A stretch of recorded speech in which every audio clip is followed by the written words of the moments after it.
do xét là mình không biết rồi, người ta mặc lên là sẽ như này. Toàn Điểm trừ rất lớn.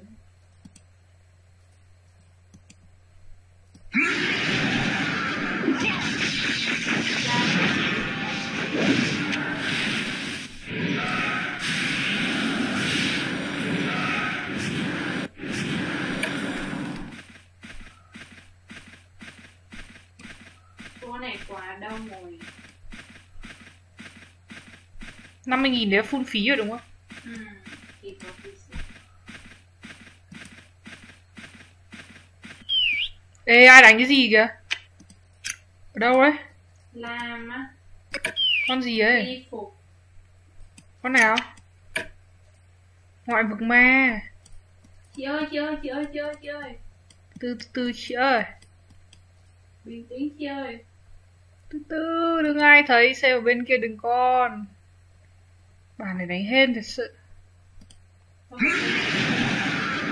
Mua là chúng ấy khác chứ, còn ra con này nó khác chứ. Hảo An là ai nữa vậy? Ê nha, đừng đập nhau. Nhưng còn tưởng tôm có ra là xe ở bên kia. Còn Gia Lam này. Vào bên kia xong rồi. Người ta đánh sau em mà, mắc gì xong rồi. Còn thiếu một quyển nữa. Ôi toàn Lam. Thảo An mới trúng một bộ một cái này. Hết rồi, còn 3 đứa ở đây mà.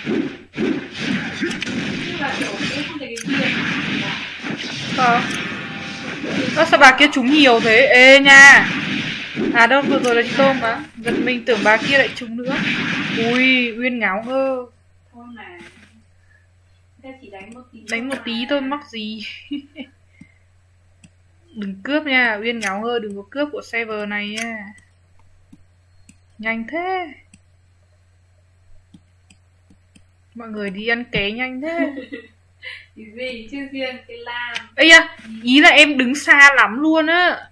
Em mới đứng ngó thôi, vẫn ngỏ. Bà kia đánh vào mà thấy mạng tụt cũng không nhiều lắm.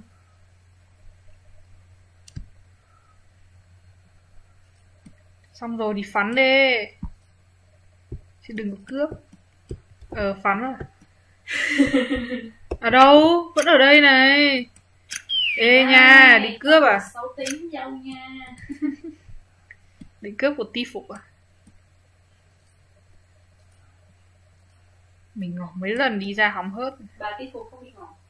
Bà ấy hồi sinh tại chỗ. Vẫn trúng tiếp kìa.